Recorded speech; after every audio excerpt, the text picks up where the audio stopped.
এটা আল্লাহর একটা বিশেষ নেয়ামত যে একটা সৃষ্টি থেকে আরেকটা সৃষ্টি হচ্ছে এবং সেটা সমস্তই মহান সৃষ্টিকর্তার সহায়তাই হচ্ছে। এই যে টেন্ডার লাভিং কেয়ারটা তাকে দিতে হবে। তার আর্লি স্টেজে একটু নসিয়া ভমিটিং হয়, তারপরে এই জন্য তাকে ডাক্তারের কাছে নিতে হবে, এগুলির তো ট্রিটমেন্ট আমরা দিয়েই থাকি। তারপরে তাকে সবার আগে তাকে প্রেগনেন্সি ডেটিং করতে হবে উইদিন 8 উইকস। দেন তার আস্তে আস্তে তার বমি এগুলি কমে আসবে, সে কিছু কিছু খেতে পারবে, তখন সে যা যা খেতে পারে সেগুলি সে তার চয়েস অনুসারে খাবে, ফ্যামিলির চয়েস অনুসারে খাবে না। সে যদি মনে করে, আমরা একমাত্র আনারস আর পেঁপে খেতে মানা করি, এছাড়া সে যা খেতে পারে যতটুকু খেতে পারে, এবং তাকে জোর করার কোনো দরকার নাই।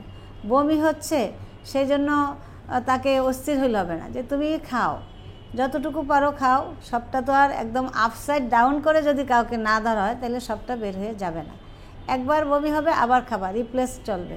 প্রথম 3 মাসে যদি মায়ের স্বাস্থ্য ভালো থাকে খুব বেশি খাওয়ার প্রয়োজন হয় না। আমরা বাচ্চার ব্রেন ডেভেলপমেন্টের জন্য ফলিক অ্যাসিড দিচ্ছি, ফলিক অ্যাসিড খেলেই তার বাচ্চার ব্রেন ডেভেলপ হবে।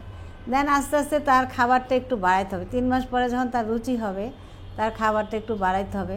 আমরা বলি যে তুমি 1 মুঠ চালের ভাত বেশি খাবা, 1 চামচ তেল বেশি খাবা, তরকারিটা একটু বেশি তেল দিয়ে রান্না করতে হবে, 1 কাপ ডাল খাবা, এবং শাকসবজি এগুলি পর্যাপ্ত পরিমাণে খাবা, এবং প্রোটিন মাছ মাংস এগুলি ঘরের অন্যান্য সবাই না খাইলেও তাকে একটু বেশি করে দিতে হবে। মান্থলি সে চেক আপে আসবে আপ টু 28 উইকস, 28 উইকস থেকে সে 2 উইকসলি আসবে up to 30 weeks, and then সে উইকলি বা 2 উইকলিও আসতে পারে আপ টু 40 উইকস।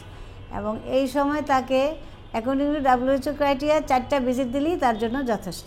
তাকে তার সাথে আমার একাত্মতা হইতে হবে, তার সমস্যাগুলি শুনতে হবে, সিম্পিথি দেখাইতে হবে।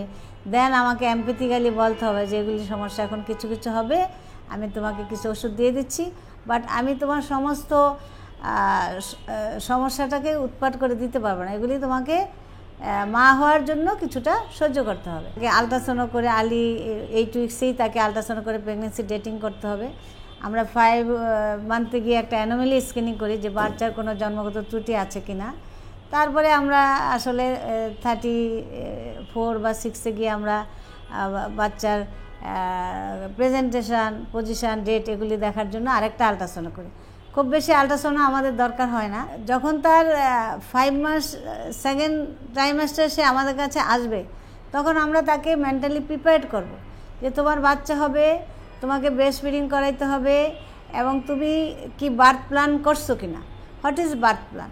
বার্থ প্ল্যান হলো যে তুমি কোথায় ডেলিভারি করবা, তোমার সাথে কে যাবে, সেই সময় তোমার ঘরে কে থাকবে, তুমি কি কোনো টাকা পয়সা জমা করেছো, তুমি একটা ঝুড়ি রেডি করবা, সেটার মধ্যে তোমার কাপড়, বাচ্চা কাঁথা সব কিছু রেডি করে রাখবা।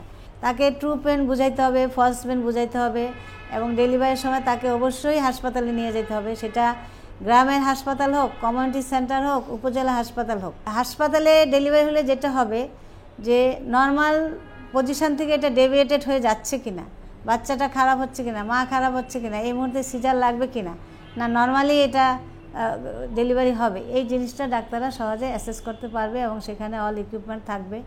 এবং আফটার ডেলিভারি পোস্টপার্টাম কেয়ারটাও খুব যত্ন করে নিতে হবে সেখানে। এবং সবচেয়ে বড় কথা যে ডেলিভারির জন্য আলাদা ঘর করা, আনহাইজিনিক পজিশনে ডেলিভারি করা, এটা যেন না হয়।